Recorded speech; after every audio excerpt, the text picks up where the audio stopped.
Hello, I am Dr. Andreas Marx, and this is Bob Ains, the developer of the Avatar system.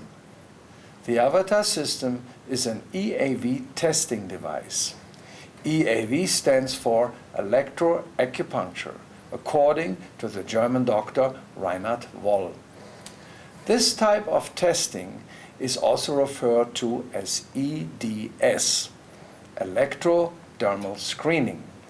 In the following video, we will demonstrate and explain the fundamentals of this unique technology. We will start with an explanation of how the technology works. An EAV device measures electrical conductivity. It has two electrodes, the point probe and the hand electrode. The point probe is used to measure acupuncture meridian acupoints, primarily used on the fingers and the toes, and also a few on the skull. You measure these with the point probe while the patient holds the hand electrode. The device, the Avatar device, is connected to a computer, and the point probe and the hand electrode are connected to the device. When you make contact with the skin while you're holding the hand electrode, the device displays the reading on a graph indicated here on the computer screen, as well as on this little rotary dial here, which is very much like the older Voll-type devices.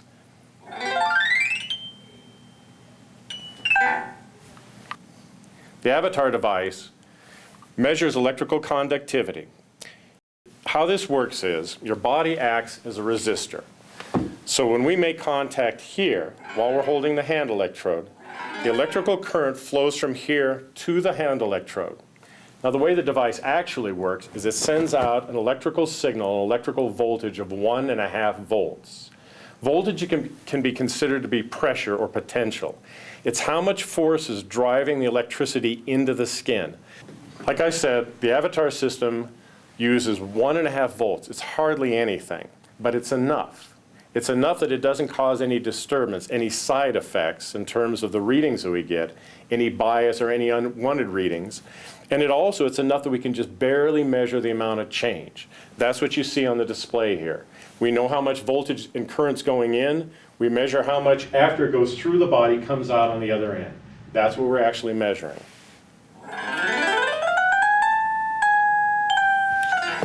The readings are displayed on a graph that extends from 0 to 100. This is a standard Voll graph, and this is calibrated like a standard Voll-type device from Germany.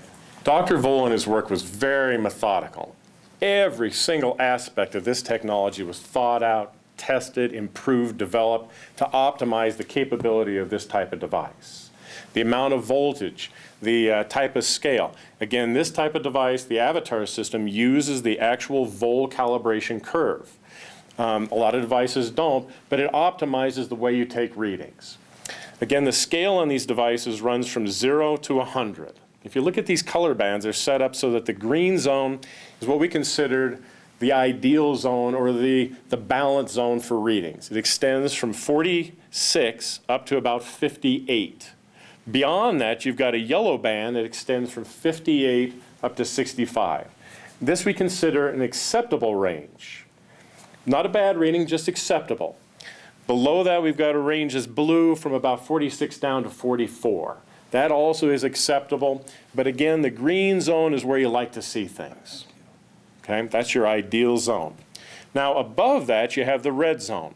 Voll found that this equated to demonstrating a level of an inflammation process. Below that would be a degenerative process or a weakening in the function of what's going on in that part of the body. It should be understood that EAV testing is really based on the meridian system. And this does, for the most part, come from what Voll had learned and worked with from Chinese medicine, from the acupuncture meridian system. There are some differences in Voll testing. Some of the points, the acupuncture points that Voll uses, are slightly different from those that you find in traditional Chinese medicine. Why? Partly because Voll found that EAV testing was always being compared in his clinic, which was basically a small hospital at his disposal. He had constant endless clinical evidence of what was really going on with patients, he could compare that to what he saw with these devices. So what he found in terms of points here and their function, well, might be slightly different than what you could find in Chinese medicine. All right. Something you should take note of is that the acupuncture meridians extend out to the fingertips, flow up through the body. They also extend to the points, to the ends of the toes, and extend up the legs and through the body, and also in the head. But the terminal points are on the fingers and the toes. There are 21 primary vole meridians. These meridians cover all the primary organs, glands, and systems of the body. So EAV testing is based in part on traditional Chinese medicine, but not entirely. Dr. Vole found that there are 21 primary EAV meridians. Traditional Chinese medicine, you find anywhere 10 to 12. But one of the advantages that Dr. Vole had is he had a hospital basically at his disposal where he had endless clinical evidence of what was really going on with patients, and he could compare that to his findings with EAV. So again, he was very methodical. What you see up here is based on functional medicine. And I really believe that Dr. Vole really treated this as functional medicine. Not only how the meridians are functioning energetically, but how that relates to and is correlated with how the organs, glands, and systems of the body are functioning. So the Vole measurement scale extends from 0 to 100. You can see on this device, it's broken into color bands. The green band extends from 46 up to about 58, and we consider this to be the ideal or the balanced or the good reading band. Anywhere in there is fine. Okay? Just above that is a yellow band that extends from 58 to about 65, and below a blue band that extends from 46 down to about 44. Now, these zones are acceptable. And Dr. Vole really said that anything in the range of about 44, 45, all the way to 65 is really acceptable. I like to consider that that yellow band is showing a little bit of irritation. The blue band is showing something that may be causing a little bit of weakening, just causing a little bit of upset. But above that, you've got this big red band. That the higher you go with the reading, is considered getting into the area of inflammation or an inflammatory process. The lower range, the purple range down here, would be considered a degenerative or a real weakening and functioning zone. So I mentioned that Vole found 21 primary meridians. So the first that he works with is this one here, lymphatic meridian, lung, large intestine, nerves, and so on the fingers and the toes. Okay, some things about this. Number one, there are lots of functional points along each meridian. So for example, software demonstrates it here with these blue dots along the lymphatic meridian, but these dots correspond to specific functional areas of the lymphatic system. So for example, this first point out here on the tip of your thumb, on the outside of your thumb, is related to palatine tonsils. Those are the tonsils that you see in the back of your throat. The next point is related to lymphatic drainage of the ear. The next point is related to what's called the CMP, or the control measurement point. Each meridian has a control point that gives you a general understanding of what's going on in that entire vessel, that entire meridian. It's not so specific. The next point is related to the tonsillar lymph, the tubal tonsillar lymph. The next one is related to drainage of the jaw. This is a very important point that a lot of doctors use because it's related to dental issues. All those infections drain into the lymphatics of the jaw.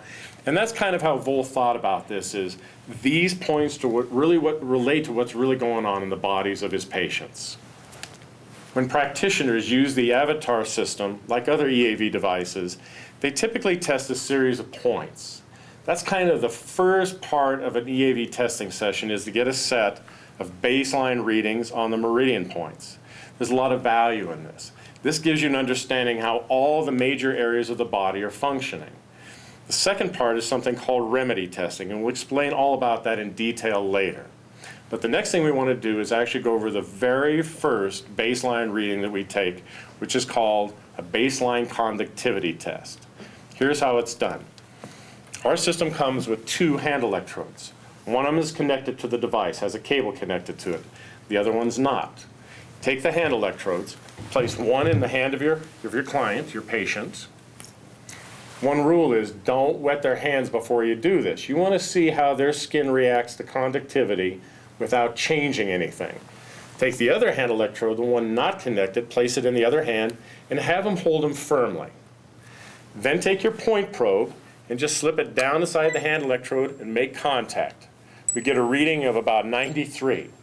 That's a little higher than we'd like to see it, but it's not a problem. An ideal reading is around 82. So this could mean that his hands are a little moist, maybe he's perspiring, maybe because he's on film. The other thing is because, it could just be because we've been sitting here for a while. Again, you've got a zone here. One of the mistakes that a lot of people make with this technology is they get too wrapped up in the numbers. Don't. The numbers are a great indicator, but you've got a lot of leeway there. You've got some flexibility. A reading of 82 versus 85, there's no real difference there. But what this technology, kind of gives you is a real good overall with things, but we're working with meridians, and they're not always so exact either. So give yourself a little leeway. Don't get locked into the numbers. Now, the baseline conductivity test measures one thing. It measures how conductive is the patient in general, overall. We're not trying to measure meridian points here. This is not about the energetic system. This is just measuring, will this patient fall within the normal guidelines? And why is that important to us? Because it tells us whether or not the readings on the actual meridian points will be in the normal zone. Is their body conducting the way it should be? So again, the way you do this is, patient holds one hand electrode with the cable, one electrode without, have them hold it firmly, just stick the electrode down in here, the point probe, and get your reading. And again, it's right back up to about 93. Now let's go over the ranges.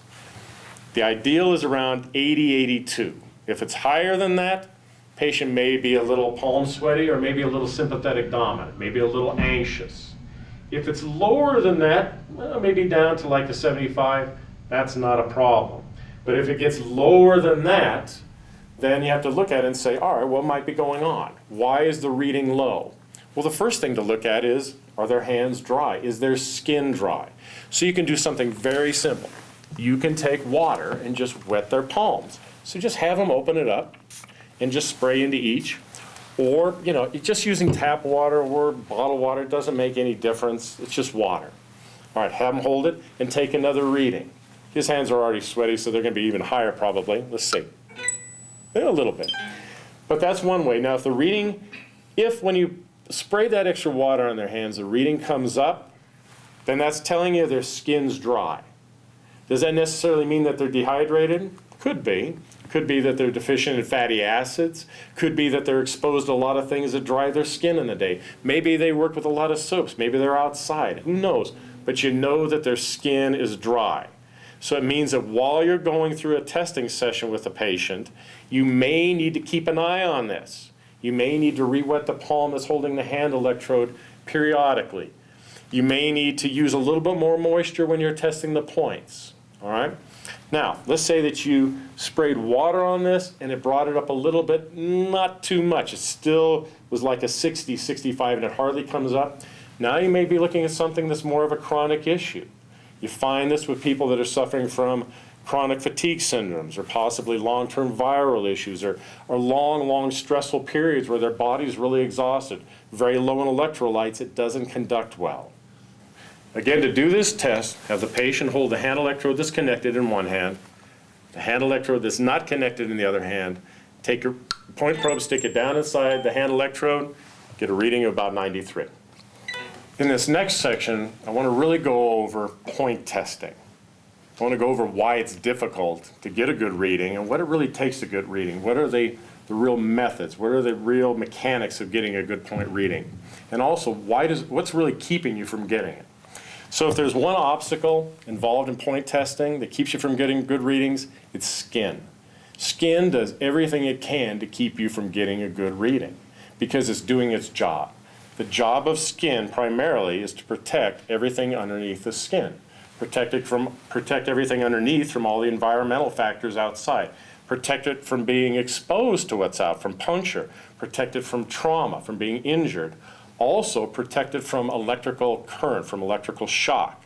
And the skin can do this actively and dynamically, meaning that when you start taking a reading on a point, which involves basically that you're using the point probe to take a reading, to make pressure, to actually push into the skin where the acupuncture point is. Now, when you do that, when you make contact, the skin literally tenses up underneath you, slightly. The second thing it does, once it starts feeling the electrical current going through it, it automatically starts to increase its resistance against that electrical current. Okay. Now, how do we counteract that? Well, a couple things. Earlier, I mentioned that we only use 1.5 volts. Now, 1.5 volts is hardly any potential or pressure at all. It means it's a very small hammer driving that electrical current, the actual voltage, the actual current, the amperage through the skin.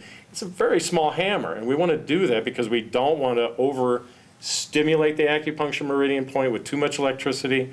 We also don't want to have electricity spread in all kinds of directions and cause adverse effect there. So we use very little voltage, so you have to work against that, or with that fact, and you have to push into the skin. Andreas, let me borrow your hand for a second. The next thing I want to cover is how you actually locate the meridian points, and there's a pretty clear roadmap of how to do it. The first thing going for us is, on everybody's fingers, there's a skin tone coloration change, and you can see it pretty clearly here. The skin on the lower side is a little lighter in color.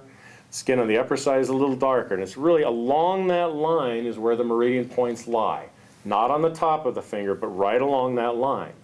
The second thing is, if you actually look at and feel the shape of a bone, for example here you've got a joint, and between them you've got a straight part of the bone, the long part of the bone, and then the bone widens at each end. Kind of think about a doggy bone, like the old milk bones. They're kind of long in the middle and then they kind of widen out at the ends. They're wider there because that's a part of the bone that has to handle that more of the stress at that joint area. That's also where the bones extend out. That's where they grow from the ends out. If you look at the shape of a bone, the long straight part is called the diaphysis. Where it widens is called the metaphysis. The area at the end where it's the widest is called the epiphysis, and then the capitulum is the end cap. We're worried about the metaphysis, where the bone flares out, where it curves. And the points, again, are really located in the middle of that curvature. Now, you can feel that with your fingers. You can feel the long part. You can feel where it widens.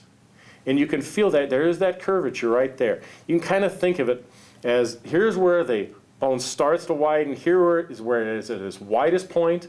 We're interested kind of in between those two. You can really feel it with a point probe. If you just kind of come along here, you can say, it's kind of straight there, and about right there is where the curve starts.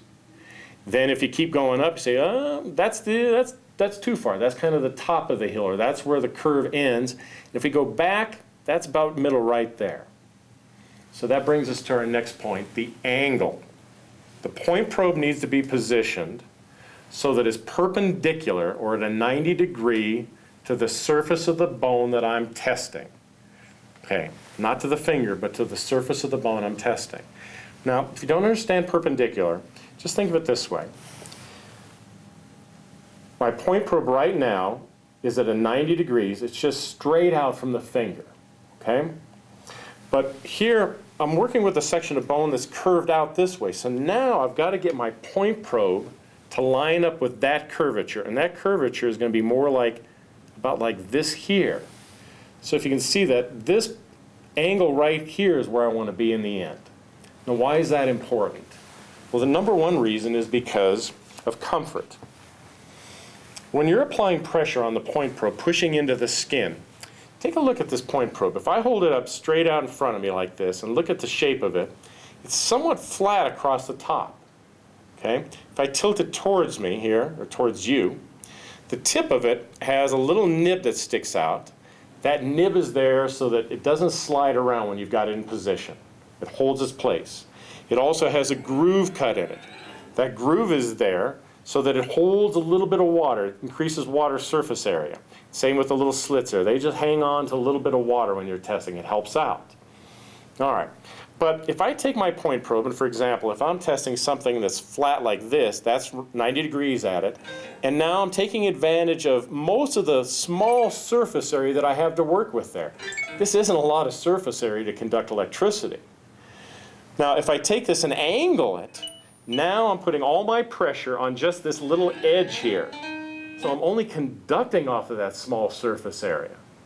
So the idea is, for your patient's benefit, it makes it less of a traumatic thing for them when you're taking readings.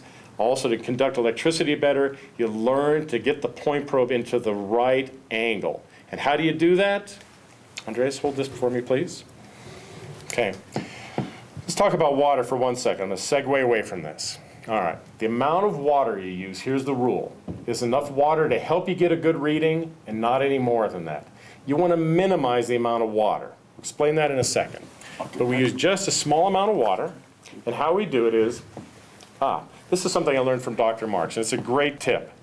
You know, you're in a medical clinic, you're in a health clinic, so you want to be hygienic. So what you want to do is get yourself some nice little disposable cups. Now they can be plastic, they can be paper, whichever one you feel more comfortable with, but something small. Every patient gets a new cup every time they come in, and you get rid of the old one. Why? Because you don't want to pass the germs from one patient to the next. You get yourself a couple of nice little spray bottles like this, or they have them at Walmart in the cosmetics section, just little spray bottles. In one of them, you put water, just from your tap. It works fine.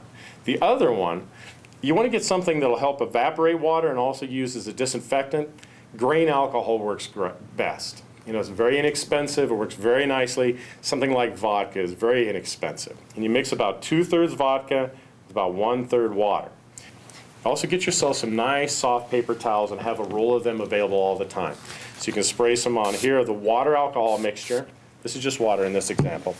And then you clean down the hand electrodes and also, both hand electrodes, and then also the tip of the point probe. You want to clean it off as well. If people come in, you're going to be testing their feet. If their feet are very sweaty, especially in the winter when they're wearing heavy boots and heavy socks, they take those off, they maybe stink a little, maybe they're a little wet. It's a good idea to use that water alcohol solution on there. You can spray it with some nice soft paper towels, you can wipe their feet down, let it evaporate a lot of that moisture and oil off of there and clean their feet off. One of the things I mentioned is the rule for using water is to use it sparingly. Use enough to get the job done, especially when you're testing points, and no more. Here's why. A spray, when you're working with a patient, you spray enough water in the cup to just pretty much coat the bottom of the cup, just so you've got a nice big bead down there. Okay?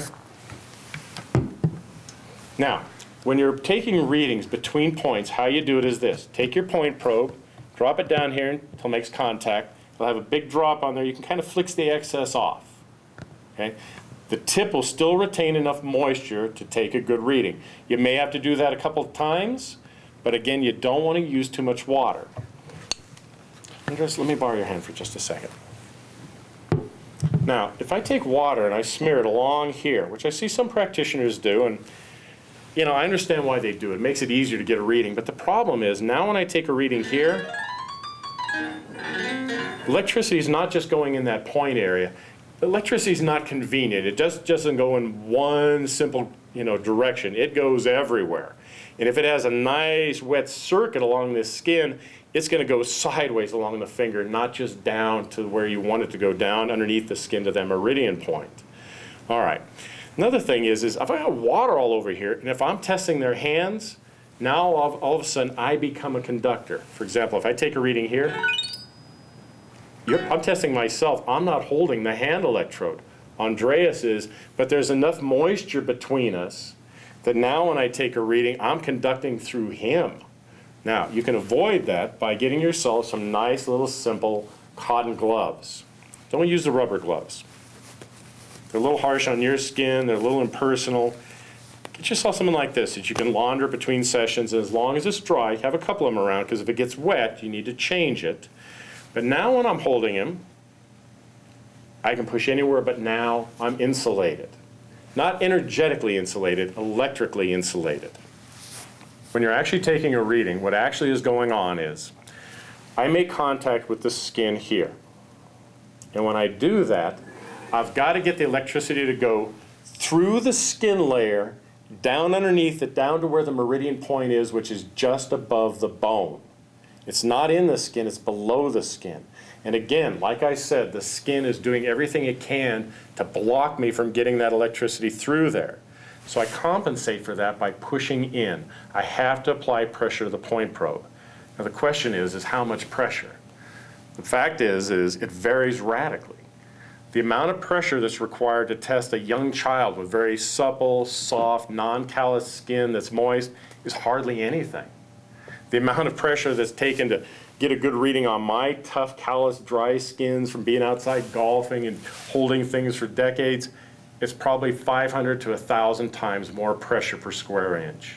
So not only that, but the difference between the pressure on this point versus this point versus this point is very, very different. And you can feel that on yourself. Feel your skin and how it's different in different areas. It's going to be different on their toes, different on their skull. You have to learn to use the amount of pressure that's required. And there's your rule. How much pressure is required? Enough to get the job done, and hopefully no more than that. Now, when you're taking a reading, it's really important that you do some very important steps. The first one is you've got to push the point probe in. You've got to get it at the right angle, the correct angle. Now, how do you do that? Well, first you feel the shape of the bone and you feel the consistency of the skin. Now, Andreas' skin here is a little on the dry side. So I'm going to take my point probe, dip it in here, get my water on here, and I'm going to feel the shape of the bone here. Now, let's do it on the lymphatic point right here. So this is the first point that I'm going to be testing right here, the lymphatic control point. So where the point is located is on this joint, on this side of the joint. Not over here, over here. So the bone is going to be straight, hang on a second, Andreas. It's going to be straight here, and then it's going to widen here. So I've got to get my point probe around this side to get a reading, get it into this angle. Okay? So kind of position their hand. Now, let's stop and talk about something else. Okay, well, I'll come back to this in just a second, but let's talk about two things. It's a good idea for you to get a chair, preferably a stool on casters, on rollers, so that you can roll around easily, so you're very maneuverable, that's lower elevation than the patient. You want the patient to be at a higher elevation. Why? Well, because if I'm sitting here and I'm at a higher elevation than him, and I'm bent over all day long doing this, think about what that's doing to my shoulders and back and neck. Think about how fatiguing that is if I do it for hours and hours. Another thing is think about if I'm trying to take a reading here and I'm trying to support my weight and how non-free and binded my arm and hand here is. It's hard to get a good reading. Now, if the patient were at a higher elevation and I could bring this hand up here, and if the hand were supported on something, it'd make it a lot easier. So you want to get the patient in a chair, maybe a chair that has nice big arms on it, or maybe that you have a desk or something, a platform. Another thing that can work, Andres, is there a towel behind you? Yeah. We will demonstrate that later when we do the test in more detail. But for right now, we can use this.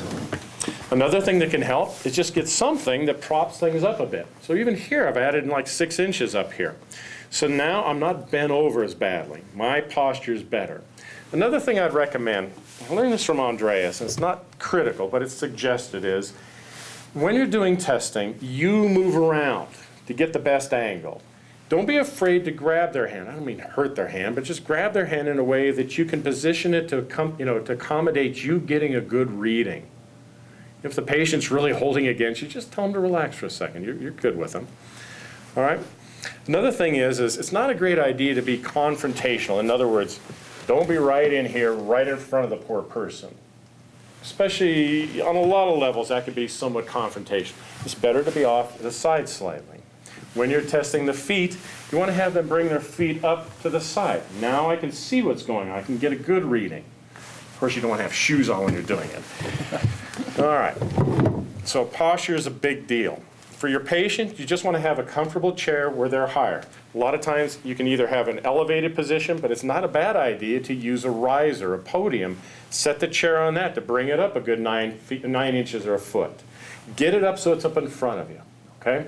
Another thing is your position with the computer screen.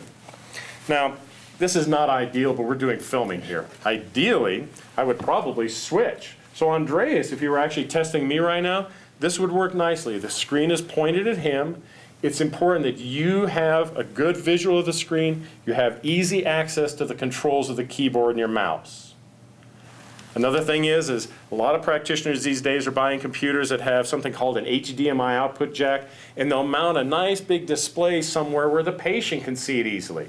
So the patient looks dead ahead and they've got a big 42-inch monitor to look at. That works nicely. But set yourself up again ergonomically so that you can really maximize your effort and your energy. All right, now back to explaining about pressure and angle. Okay, so why do we have to push in on the skin? The reason is, think about a balloon. Think about a balloon that's filled up with air. And take your finger and you push it into that balloon, and as you push in, the rubber stretches, it gets thinner. And when it does that, it kind of, if it's a red balloon, it gets kind of pinkish and almost whitish underneath there as you stretch that rubber. Same thing here. Skin blocks electrical current. It also tries to push us out from getting a good reading on the points. So we have to push in. We have to push in to stretch the skin so we can get the small amount of electricity we're working with here, that small hammer driving it, through that smaller amount of skin, through that thinner amount of skin. So we push in. Now you got to be careful when you're doing this, because pressure is required, and you've got to use the right pressure, but you can also, too much pressure will cause an adverse reaction. It'll cause a false high reading, almost like an inflammatory response. And it actually, that's what's setting in there in the skin, not the meridian. So if you push in too hard, Andreas will demonstrate this in just a minute. If you push in too hard, you literally traumatize the skin. Electrolytes flood into that area, a little bit more blood. It conducts electricity better, okay? So you don't irritate the skin. Try not to, all right? The second thing is you've got to get it in there enough. You've got to push in enough. And a lot of people are very hesitant to do that because they feel they're hurting the patient. All right, so there's a little irritation. But if you learn to do it smoothly, to start off soft, to do it smoothly, if you learn to adjust your point probe to the correct angle so you're not putting all the pressure on just a small little tip angle, like the edge, you're putting it on what you have, the flatness up here, it disperses that amount of pressure over a wider area and it's much more comfortable. Also, it's not grating that skin against that bone, which hurts. So, how you do it is this. You find the meridian point. Like say we're going to test that lymphatic point again. And we can kind of take the point probe and we can kind of use it to help us find the shape of the bone properly. Now, don't push in and then drag the point probe around. That irritates the skin. Don't worry about what's going on the computer screen while you're doing this. The software adjusts for this. It's worried about the last reading that you take. You take lots of readings until the last one, that's the one it saves. So, when you're taking readings here, you kind of feel the shape of the bone. You say, push in there. It feels like the bottom of that curvature, or the start of the curve. Here I'm kind of going up the hill. As the curve widens, there it is, and I kind of go back. That feels like it's about the middle. Now that's the reading. Now when you're actually doing an actual point reading, you start off with almost no pressure at all. You just literally let the point probe kind of rest there. And then you kind of wiggle it as you go in. And then hold it steady. Okay? Now, taking a look at that reading, part of it's cut off, but you see it kind of steps up. Let's try it one more time from the start. Start off light, very easy.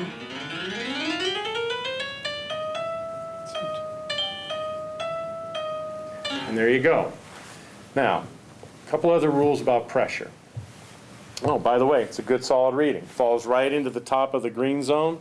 Now, this is on the lymphatic meridian, so you got to think about that. Why would his reading be a little on the higher part of the green zone? Well, first off, don't worry about it. It's totally acceptable. Like Dr. Vole found clinically, anywhere in that range is fine. It's not a perfect 50. Who cares? Big deal. It's fine. You got to think about it. Andreas is traveling from out of town to be here. His body's exposed to a lot of change. He's just getting over flu cold symptoms. So his lymphatic has had a lot of pressure on it. It's a little higher than perfect. Understandable. So when you're taking a reading again, you start off with very light pressure. We'll do it one more time here. Start off, feel the shape of that bone. Need a little bit of moisture again. Shake off the excess. And you wiggle the point probe it, and then hold it. All right, bingo. So you take a look at this reading, it's around a 60, 61, but still very much in the acceptable range. Okay? Is it a 50? No, don't worry about that at this point. Lymphatics, Andreas has been traveling. There are things that are upsetting his lymph, it makes sense. But it doesn't mean that something's really out of whack. He's still in that acceptable range. All right, now, again, it's a couple other things about the pressure. One of the biggest mistakes that most people make when they're taking a reading is they back off on pressure. Here's the rule, and this is an absolute rule. When you start taking a reading, you're always increasing the amount of pressure, and there's no exception to that. You're always increasing the amount of pressure. Now, the amount of increase may get to be where it's hardly any increase at all at some point, like when you're kind of at the peak of a reading. But when you start taking a reading, it's just a little bit of pressure in. Then you start, so you start off very, very light.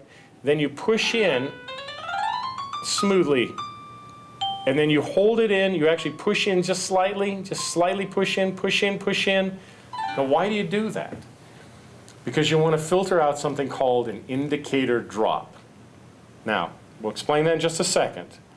But you have to realize that the skin, again, is fighting you dynamically. That means over time, the skin's reaction to the electrical current and to your pressure is going to increase resistance, or in other words, decrease conductivity. All right? That means that over time, any reading, if you hold pressure the same, will go down. You need to learn to be able to filter that out and determine, is this an actual indicator drop, yes or no? And you also have to filter out, is this the skin doing this, or is this the meridian doing it? Skin will always cause the readings to go down. That's not related to the meridian. So you compensate for that. And how you do it is you push in just a little bit more. So let's just take a nice smooth reading here again. Now the reading starts to fall down slightly, so I push in. And this pretty much stays right up there where it belongs. But I have to kind of add maybe 1 or 2% more pressure over time to keep that reading up. That's not the point being weak. That's really just the nature of skin.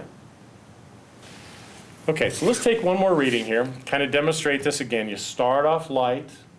Then what you do is you want to take the point probe and you kind of want to wiggle it in a little bit. I didn't say slide. You just kind of wiggle it. That means the point probe stays on one point and it kind of wiggles in a little bit. Why do you do this? You wiggle it in slightly for two reasons. One, it just kind of loosens the skin off of these little features of the tip, lets it unbind from there and lets you get down a little. It also kind of loosens the skin underneath the probe. It lets it work its way down easier. It's not as much of a straight in thing. I see a lot of people, they make the mistake of taking the point probe and just kind of picking an angle and just shoving that point probe into that point. And honestly, it can be very harmful to the skin. It can hurt. And you don't know if you're testing at the correct angle. So let's try this again. If I take a reading, I start off light, kind of wiggle. And then you listen to the tone. Well, let me do it one more time and just listen to the tone. When the tone starts to fall, I push in a little bit to compensate for the fact that skin is resisting against me. Remember, skin's job is to keep you out, keep the electricity out. So you have to do the other thing. You have to push in a little bit more to compensate for that endless effort on the skin. Why is that important? Because of indicator drops. We're going to explain something in another second here called an indicator drop. It's a very important aspect of point readings. I also like to mention, you see now a slight lower reading, and that was due because in the process you will do it right continuous. Here we had a little break. My skin started to dry off a little bit. Good point. We didn't use water, but in the actual process that wouldn't be the case because there wouldn't be no pause. Yeah, thank you, Andre. So again, just relax your hand. Okay, so now I put a little water on here, flick off the excess. He's right, the skin dries, so you've got to keep it kind of things consistent. So now when I take a reading, now listen to the tone. When it starts to fall, I push in slightly, and the reading stays right up there. You're going to have to learn to push in. Most people make the mistake of always letting off pressure. Most beginners, they just really struggle with this, and I think it's because they really feel that they're hurting the patient. Once you're kind of down inside that groove, it's not a big deal. Don't need to be over-concerned. Yeah. And this is a very good reading because you see the equal reading without any drops or deviations. So that's a very good, solid reading, which is reproducible, because the very first one you took was pretty much Right around the the same 60, range, right around the and we 60 also? don't need to be concerned about 2-3 points, either up or down. It's fine. It's perfect, and it's a nice reading. Gives you a good, Absolutely. Thanks, Andreas. good baseline. And another thing about it is when you're taking a reading, sometimes the reading will wiggle a little on the screen. Now, if you watch a little rotary dial like the old German machines had, you don't see that because they're not recording what's happening over time. You're just looking at that live moment. But here you've recorded everything, so you get to see the slide variance. Yeah. Well, honestly, take a look at my posture here, my platform here. It's not the best, so it's hard to get a perfect reading. And for you, when you're getting started with this, it's going to wiggle. Doesn't matter. Don't worry about that. That doesn't mean you're taking a poor reading. This height is really where it belongs. And the fact that if I just apply a little more pressure, it stays right up there the way it's supposed to, that's a good reading. In other words, a proper reading. All right? And it shows that this meridian is in good shape. It's still very much in the acceptable range. All right? All right. Now, another thing that can help you out is looking at and feeling the angle. How do you determine that? Well, it's kind of an active process. So how you do it is, if you take your point probe and you're pushing into the skin, and I push and I tilt it in one direction, the point probe slides on the skin in a direction. If I tilt in the other direction, it slides down the other direction. If I tilt this way, it slides off the bone. Now you have to push in slightly, but if I push in here, it slides off the bone this way. So you make micro adjustments, and you have to push in and feel how's the point probe reacting to the angle that I'm at. So we've covered a lot of information about pressure, about angles, a lot of rules. And one of the things to really keep in mind when you're doing this is don't be too hard on yourself at first. This is not the easiest thing in the world to learn. You know, I kind of equate it to learning a bike or learning how to swim. You know, Andreas just said something. You can talk about it all you want to, and, you know, on paper it's one thing, in practice it's another. You know, when you think about when you were young and you learned how to ride a bike, you know, you've probably forgotten all that you went through to get to where you could actually ride a bike. But if somebody sat down and explained kind of the real mechanics of riding a bike, which I actually learned something the other day about it, you know, it's how you manage to stay balanced on a bike is you actually develop speed that causes the wheels to become two big gyroscopes so they help you balance. I never understood that. Now imagine saying that to a child and explaining it to him, kind of like I'm explaining all of this to you. A lot of mechanics, you got to get past that and learn how to feel things. And the best way to do it is you got to jump in and do it. You've got to test lots and lots and lots of different hands and feet. And you really acquire the tactile sensitivity to be good at this by doing lots of it. It does require training. The best kind of training for this is when you have somebody sitting in front of you, where they can teach you some things, you can actually take measurements on, they say, you're good there, but you need to adjust here. You've got to have that one-on-one exchange of, learning there. But don't ever undervalue the necessity to really practice. A lot of people find that there's kind of a hump, like a learning curve that you have to get over at first. You could say that from the point where you start, if you can get like 40 or 50 different people in terms of at least testing their hands, at least one hand and one foot maybe, as soon as you can get those in, you will have acquired at least a certain level of kind of comfortability with this. You'll be more comfortable. Yeah, I would even say already 20. It may even happen, it's like this, you said very well about the bicycle effect. It can happen that after 2-3 patients, all of a sudden, wow, it clicks and you get it and you get the feeling. Yeah, it can. It can. So it's true, it takes maybe 2 weeks, but that is really the only obstacle. From there on, you have the fantastic possibility to do great evaluation, accurate evaluation with this type of system. So, okay, 2 weeks it may be hard, and you may, in regards to your patients, use your family members. Start with family members first. And then a lot of patients are sometimes, they love to some new. Well, they got a new technology, new curious thing. things. So what's this thing over here?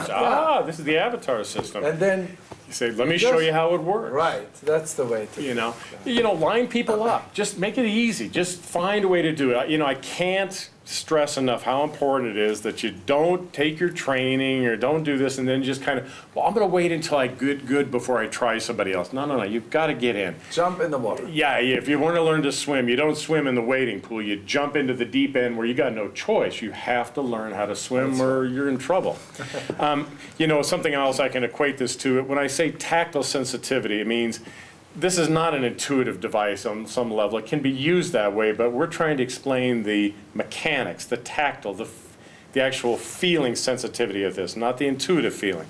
You know, if you look at different kinds of practitioners that learn this, you know, between medical doctors, chiropractors, naturopaths, homeopaths, dentists, and you take all those, you put them all in a room and you were teaching them this, the type of practitioners that would pick this up almost instantly is dentists. Why? Because they're always working with instruments that are very similar to this. You have to think about a dentist has got a drill. And when he's drilling in the back recess of your molar way back there. He can't see what's going on. He has to feel the torque on that drill bit when it's spinning, cutting through the easy pulp versus when it starts to get close to that, enamel of the tooth. As soon as it touches it, the drill slows down. It changes the pitch in his ear. He's got to listen to that. He's got to be very sensitive to it. So if he isn't, he can crack that too. So good dentists learn how to change the angle of that drill, how to feel the torque on it, feel how it's being applied to the different tissues so they can really clean that cavity out properly without damaging the tooth. Same here. You got to learn to get a feeling on how the skin's responding to your pressure, how that point probe is going at different angles. Learn to not hold the point probe. Here's another mistake people make. They hold this thing like they got a death grip on it, like they're going to squeeze the life out of it. You can literally see their knuckles turning white. When you do that, you don't have any flexibility. You can't feel things well. Learn to kind of hold it almost loosely at first, almost like back here if it helps you, so that you can kind of wiggle it around so it's not so locked into position. But I definitely want to let you know, you've done many thousand times you've been holding a pen. Yeah, it's good. And good when example. you use it like you would write, because that is a position comes naturally. You've done it many times. If you're left-handed or right-handed, that doesn't matter. The thing is that you hold it like you would write, like a pen. Good and point. then don't cramp up on it. But don't squeeze it so tight. Yeah. Another thing that people make a mistake out of is when you start taking a reading, I mentioned several times that the amount of pressure, you start off light, then you have to apply pressure in. And when the reading comes up, you have to push in a bit. What I see a lot of new students do is instead of pushing in, they squeeze harder on the probe. They just grab it even harder. You don't want to do that. You just want to kind of just hold it like a pen and then push it in a little bit. Now, a couple of other tricks. When you're taking a reading, if you can see this, if you take it properly, the point probe will make a mark in the skin. Now, if the mark is even, that means that the indentation is kind of consistent all the way around. Like a full moon. Like a full moon versus a half moon. So that's a pretty good one there. That's pretty even and consistent all the way around. Yeah, good. That's a good reading. And what that indicates is that I'm at the correct angle. In other words, the amount of pressure being applied to this part of the tip versus this is consistent. So that's a good indication. Another thing to do is test yourself. Now, here's a trick. You got to learn this is when you're testing yourself, hold the hand electrode and the point probe in the same hand, not here and here. Why? Because if the hand electrode is over here and I take a reading here, the electricity goes from here to here and that's it. It doesn't go through the full meridian circuit. If I'm over here, now the electricity goes here all the way through to the hand electrode like it's supposed to. Okay. Another couple of tips. When you're learning on your own or when you're working with an instructor, something that can sometimes be a distraction at first as you're learning so many different things. You're trying to learn pressure, where the point is, the angle, all of these things. Sometimes sound can actually get in the way. I've found that sometimes if you can get rid of all your distractions and just focus on how the skin feels, it can be very effective. So you can do two things. You can shut the sound off here by just, on different Windows machines, you can, like on this one, you can just dial the sound down here. A lot of your different computers have a different sound volume control. The other thing is get rid of the display for a minute and just take a reading. I can't tell what the reading is other than just by the feeling here. But when I get done taking it, hang on just a second. There's my reading. Came right up to the same level. I didn't have the sound as a feedback. I couldn't see the screen, in that there's my reading, a nice, solid, steady reading. Another thing that happens sometimes is when you're taking a reading, keep your focus on what's going on with the point. Don't be looking up all the time. Why? Because you jerk and all of a sudden you get these readings that are going all over. And another thing about it, you can use the sound to your advantage. I apologize, Andreas, you were going to say something. No, it's, you have to remember right now how Bob sits here. He needs to look over his shoulder. Yeah. So if you put the screen so that while you do the test, you kind of see the screen at the same time. So you not need to Yeah, so you're not jerking your shoulders up and down. Anything like that. Yeah. That will make a difference. But don't get lost and fixated on the screen trying to make readings happen. Just feel the skin. Focus on that. And everything becomes eventually second nature. You don't even think about it. I know we vary theoretically because we're trying to cover all angles, which is good. But don't let it be overwhelming. It will come. There will, as I say, Yes. you can't read out of a book, and you can read a book about learning to ride a bicycle, but that will never make you ride a bicycle. Yeah, but just like riding a bike, the one thing about a bike that's cool, and it's the same for this, is, you see all the other kids in your neighborhood when you're little riding a bike, and you're saying, I want to have a bike, I want to learn how to ride a bike. And then nobody said, well, riding a bike means you're going to fall and skin your knees and maybe get a few cuts and bruises. What you're looking at is all these kids are zooming by on their bikes having a blast. Well, same with this. You've got to give this a chance. Don't be so hard on yourself. When you're first doing this, don't expect your readings to come out so perfect. And sometimes they come. And sometimes they come by accident. But give yourself a chance, because when you're taking readings on points, the points will tell you, like the person's body will give you the information. They'll give you enough information to work with.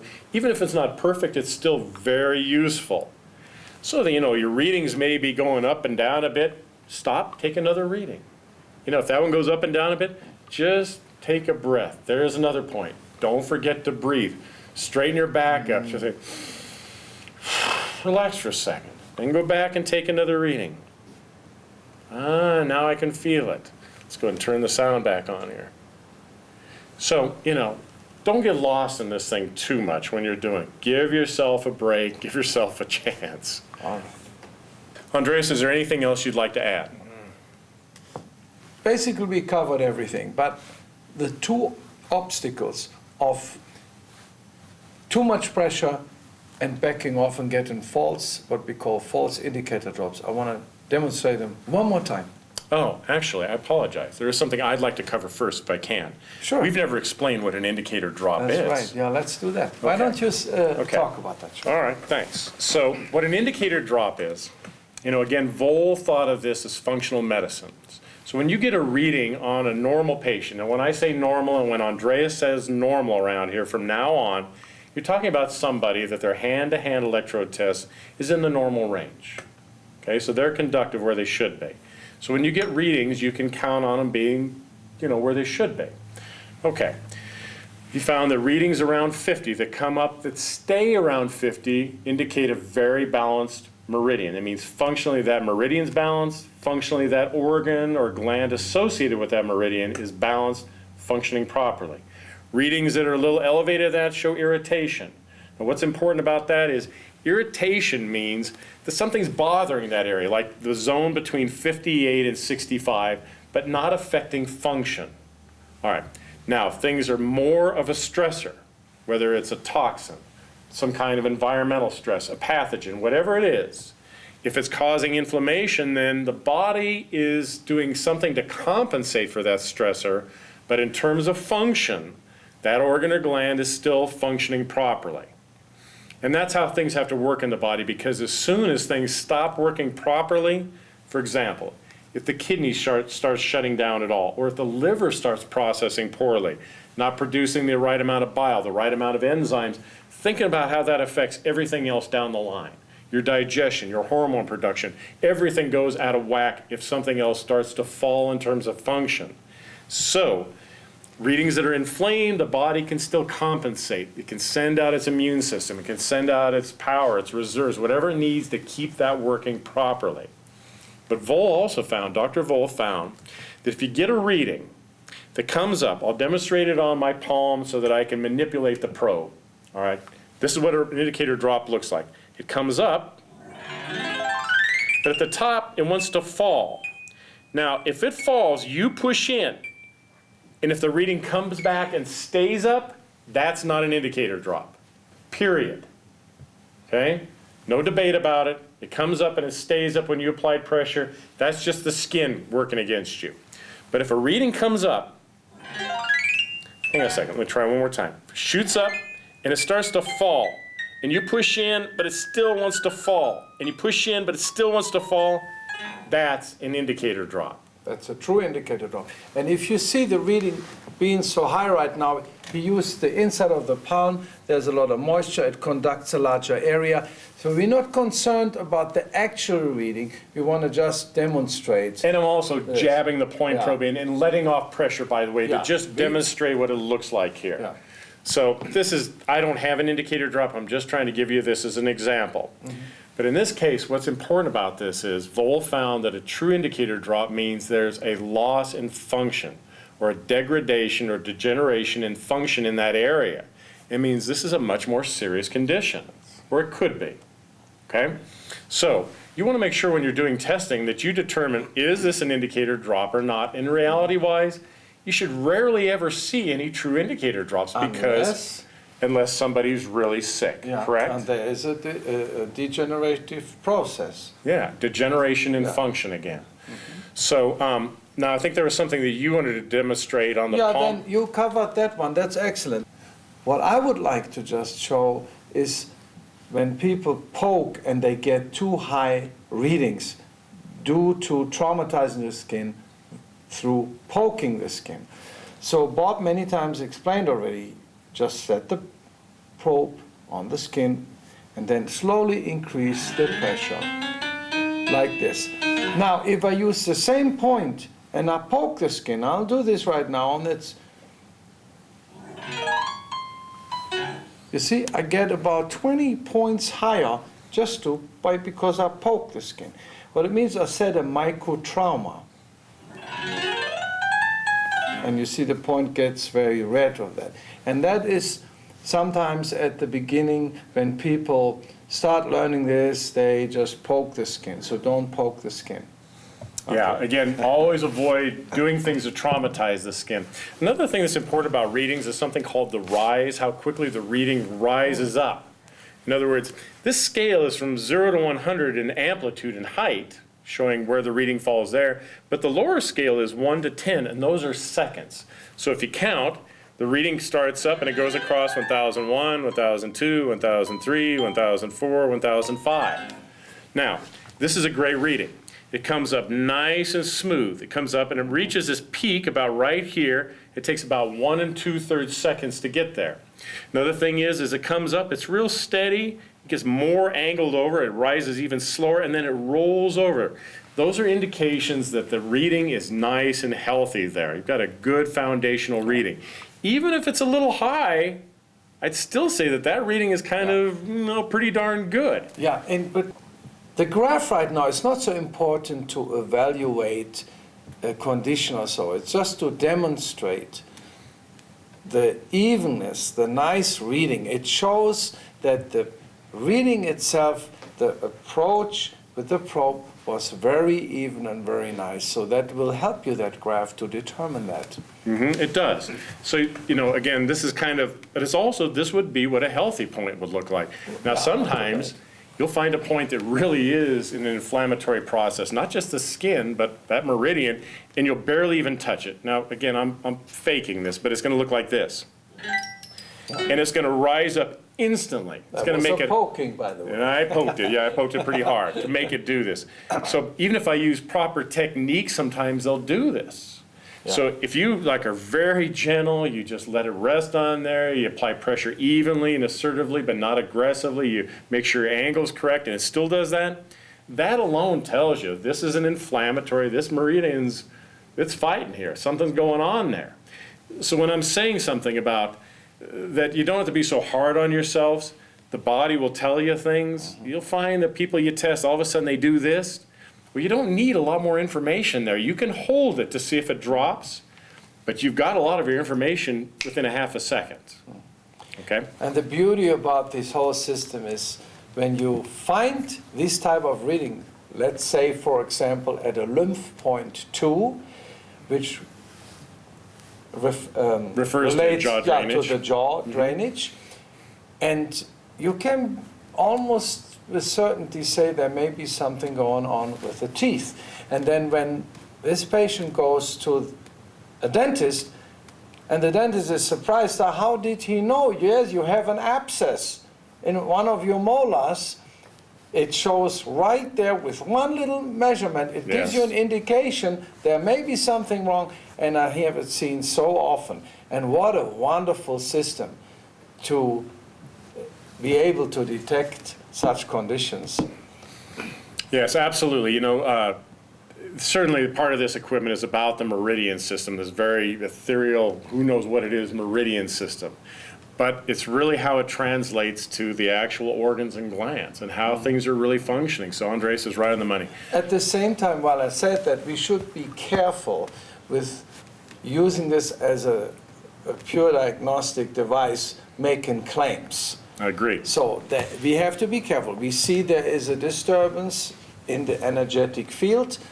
It reveals itself through the parameters on our screen, and we have to be cautious telling our patients things like this, oh, you may have a tumor there or those or that. We cannot determine such things with this machine, but we get indications that there definitely is something out of norm, and it will be a great guidance to further manage the patient and do other tests accordingly, what is necessary. Absolutely. So again, this is not a mainstream standardized medical procedure. We know that. We know what it is and what it isn't. You want to keep the framework in terms of this is an energetic response test. It's talking about balancing and looking at the balance of meridians.